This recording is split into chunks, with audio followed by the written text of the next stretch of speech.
Mystery ingredients, eto na. Charan! Kailangan yung ihalo yan sa Lahat to? nilulutong dish. Ang isa sa mga ingredients. akala ko ang naman isa lahat. na dala nitong si YZ na robot. Pero, hindi lang yan, ha? Kailangan nyo rin makagawa ng simpleng dessert. Diba? O bakit parang nagkaganyan, nalungkot ka? Ang daya nyo! Magaling ka dyan. Kay, Ang daya nyo! pupusta ako dito kay Chef Jack. Feeling ko namutla ako nun eh. Kasi, alam ko, una-una, hindi talaga ako gumagawa ng dessert for 30 years. Kasi 30 years na kami magkasama ni Jack. More than 30 years. So dahil naisip namin na no way na magkasya yan sa oras na natitirang ilang minuto na lang, last 25 minutes, magdadagdag kami ng 15 more minutes para sa dessert na makikreate nyo out of all the ingredients na nandito ngayon. Basta gagawa. kailangan may isang ingredient, i-add nyo sa kare-kare, and then you have to create a dessert out of all the ingredients there. Yung kare-kare kasi, kahit parang lagi nating nakikita na dish, ang daming components niya. So, yung lack of space yung number one ko na iniisip. Tapos, yun, ang time na rin, time pressure din. Kasi yung dinagdag yata 15 minutes lang, yun. Yun yung parang, teka, anong klaseng dessert ang magawa ko in 15 minutes? Okay. I add ko is yung gata. Ikaw, ano yung i-add mo sa Pakare-kare? Ano mo? Chef Di Jack. gata. Pero daya naman, bakit may dessert challenge? Bakit kinakabahan ka sa dessert? Eh, di ako gumagawa ng dessert, si Jack eh. Ano bang Hindi. pinakaalam mong gawing dessert? Wala. Wala Hindi, talaga? Kaya yan. Sana malambot na siya. At chinecheck na kung malambot ang oxtail habang naggagayat naman ng Yun, kalabasa. medyo malambot na. Yes. So, Chef Lau, meron na lang kayong natitirang 35 minutes. Okay. Kamusta? Nasaan ka na sa iyong pagluluto?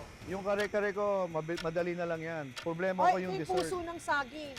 Gusto ko Binigyan talaga ka niya ng kumain oil, yan. Chef Jack. Oo.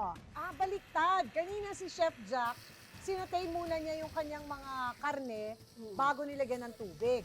Si Chef Lau naman, ang ginawa niya, pinakuluan muna Yes. niya bago niya ipiprito Oo. ngayon. Kasi Bakit? yung flavor naman nung oxtail nandito na sa stock. So ano yung mabibigay mong tip, Chef Lau, dun sa mga gustong maging chef kagaya mo? Tiyaga, kailangan matyaga ka. Oo. Hindi overnight ang chef. Oo, mahirap na At trabaho siya. hindi dahil nag-graduate ka sa culinary school, ay automatic chef ka na agad. Oo, yeah. You gotta work. Chef Jack, ang dami mong nilagay asin para mawala yung mga, parang may multo kang pinaalis. Parang seasoned na. Seasoned na. Oo. Oh, so that's another technique para may lasa na yung kalabasa natin. Hindi mo pa kinakamusta yung iyong mga karne, Chef Jack. Andyan lang siya. Dead ma yung mga So karne, meron na dead lang ma. tayong 30 minutes para sa kabuuan ng kare-kare at ng isang dessert. Tala. So nasa na, ano nang susunod mong gagawin after mong mahiwa ang kalabasa? Ano na, yan naman, tapos bubuksan ko na siya. Bubuksan mo na. Habang si Chef Lau naman ay hinalo na yung bawang, sibuyas sa kanyang oxtail. Tama ba, Chef? Yes. So ano na naisip mong dessert? Wala Mananalo ka kaya wala sa pa ako dessert? naiisip. Grabe, nakaka-tense. Tataya ako sa'yo dito kahit konti. Nakaka-tense kasi Kahit hindi mo na ako 50 nagdi-dessert pesos. eh. O yun na nga. Kaya 50 pesos lang ang taya ko sa'yo. Mas malaki taya ako kay Chef. Kaya kasi siya manalo. Salamat, Mars, ha? Thank you very much sa pagtiwala. Grabe naman. Siyempre, Thank you sa pagtiwala, Oo. Mars. Chef Jack, sabi ni Chef Lau, parang ngayon pa lang umaamin na siya. Natalo siya sa dessert. Ano bang dessert ang paghahandaan mo?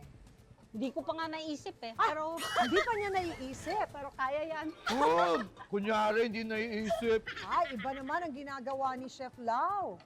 Hinalo yung pinagpakuluan. Yes. So nilagay mo na yung anato leaves na pagkamahal-mahal. Yes. Ano bang process ito, tawag dito, yung parang ginagawa mo? Yung parang ano ba yan? Blanching. Blanch. Blanching. blanching. Oh, in salt water. Yes, salt water. Oh. Si Chef Jack So yun, medyo ay malambot nilalagay na. na niya, nilagay mo na lahat, sabay-sabay mong binlanch yung gulay except for the sitaw. Oo. Okay, so kamusta ang sitwasyon ng ating karne? Malambot siya. Malambot. Na-achieve na, na-achieve Ako, na. excited tayo dyan. Mukhang extra rice ang crew.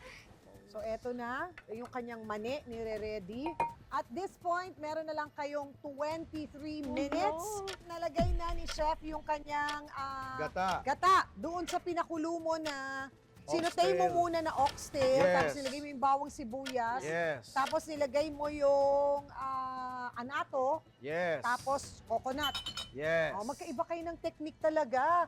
Samantalang si Chef Jack ay nagsusutay naman ngayon ng bawang at sibuyas. Nahango na niya yung kanyang mga gulay, pero yung kanyang oxtail nandito at nilagyan ng dinikdik na mani.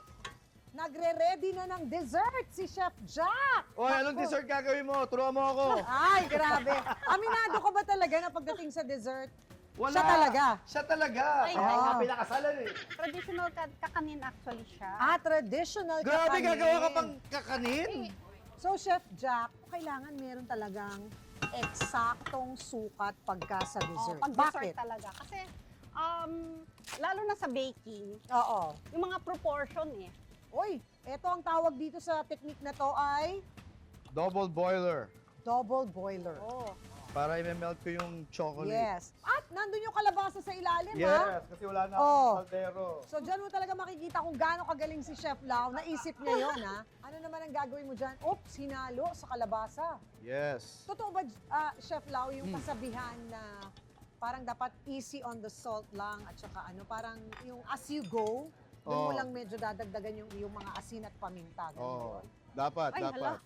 Medyo, yung iba kasi Hindi ko kalimutan sabi nila pa yung pagka daw pechay napaalat ko. ang luto ng chef, nakainom the night before. Totoo ba yun? Ako yun.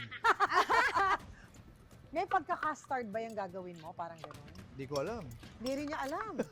Hindi ko 16 minutes na lang. Hindi ko ma-explain. Hindi ma-explain. Samantalang si Chef Jack, anong tawag din sa dessert na ginagawa mo? Parang moron na... Moron? Ano yung moron? Parang suman. Parang suman. Oo. Ito naman yung egg white. Nilagyan ng sugar. Uy, medyo umaalsa. Yung ba ang tawag dyan? Lumalagkit na. Lumalagkit na. Anong pakiramdam na yung asawa mo, yung naririnig natin na natatawa ka? Bakit mo pinagtatawa na ng asawa mo? may malaki ba ang chance na ikaw ang manalo dito? Chef Jack, Sa dessert, sure ako siya. siya mananalo. 100%. Nakakatawa siya? Nakakatawa siya eh. Oo. At eto naman si Chef Jack, nakita natin na ginagadgad yung tableya dun sa kanyang rice flour.